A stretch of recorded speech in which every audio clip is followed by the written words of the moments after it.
La legalización del mercado de la marihuana en México, un tema que sigue latente en la agenda legislativa de nuestro país, ya que la idea de activistas de legalizar las drogas más blandas como el cannabis va surgiendo una y otra vez, una droga que ha demostrado en su mayoría ser menos dañina que el tabaco o el alcohol y un detonante que se abre a la controversia, pues nuestra sociedad no parece estar preparada para este cambio tan radical, por lo que cabe preguntarnos qué pasaría si se legaliza, no hablando solo para el libre consumo lúdico o recreativo, sino desde el cultivo, la distribución y la venta en general de esta planta. Esto ayudaría a disminuir los índices de violencia por el narcotráfico, por lo que hoy mencionaremos cuáles serían las virtudes y desventajas si se legaliza el mercado para este psicoactivo, cómo impactaría en el ámbito social, político y sobre todo económico.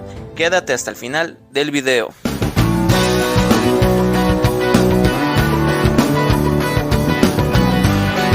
La legalización para el consumo de marihuana no es algo nuevo en México. Desde hace varias décadas, algunas agrupaciones civiles han realizado campañas y actores políticos han manifestado su interés en el tema.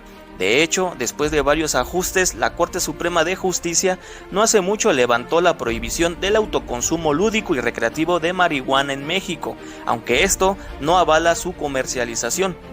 De inicio, es una buena noticia, ya que la aprobación para fines médicos ha permitido tener más avances científicos en el tratamiento de niños con síndrome de Dravet, una forma rara y severa de epilepsia, Alzheimer, algunos tipos de cáncer, esclerosis múltiple, Parkinson y otras enfermedades crónicas degenerativas.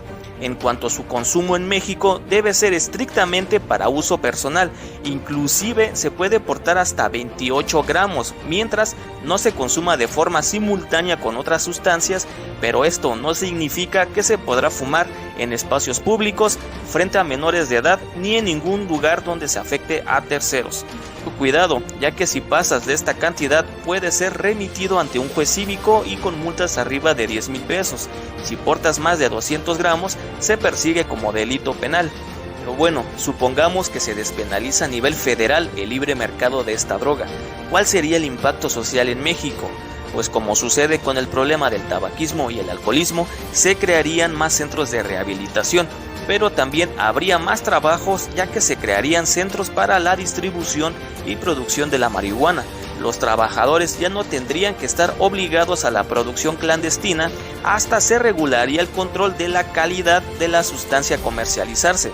Lo interesante aquí es que se estima que habría menos violencia, la sociedad no sufriría tantas muertes debido al narcotráfico, disminuiría los riesgos vinculados al crimen organizado, ya que la actividad estaría regulada por el Estado, proyectando que existan características mínimas que adviertan seguridad en el consumo, además de ser una forma de impactar y disminuir la adquisición de forma ilegal.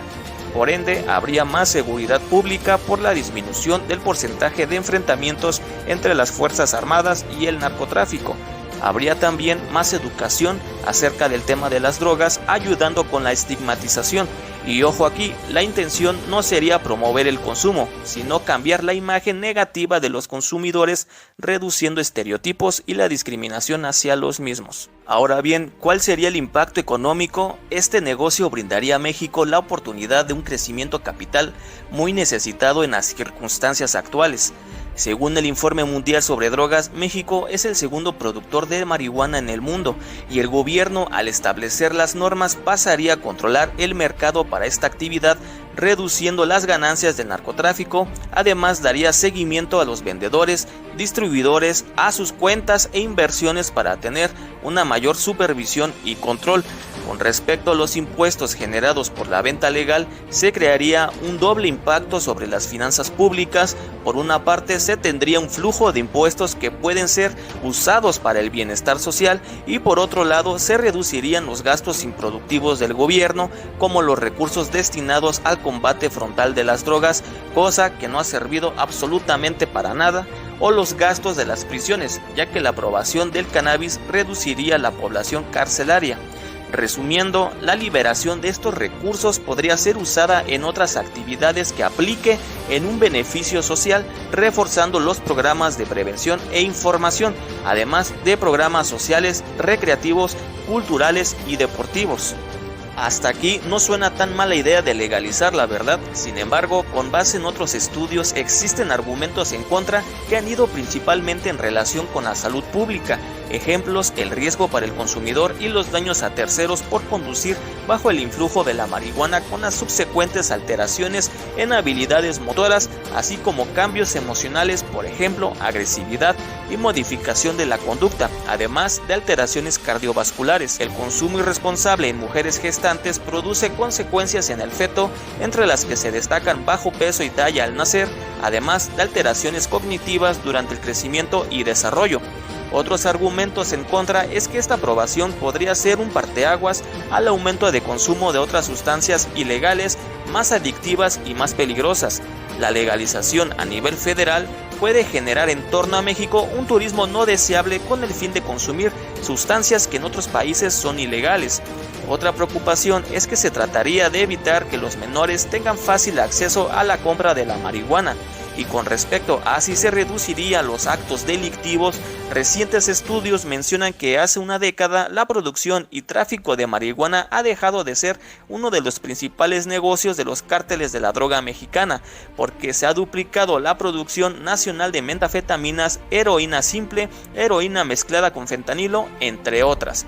Otro argumento en contra en la cuestión económica es que si bien habría nuevos impuestos en el erario público que beneficien a México en la comercialización y venta de la marihuana, también sería monopolizada por las grandes empresas para su lucro y en consecuencia ellos establecerían los precios probablemente más elevados. En conclusión, aún faltan más estudios y datos epidemiológicos para profundizar en esta interrogativa.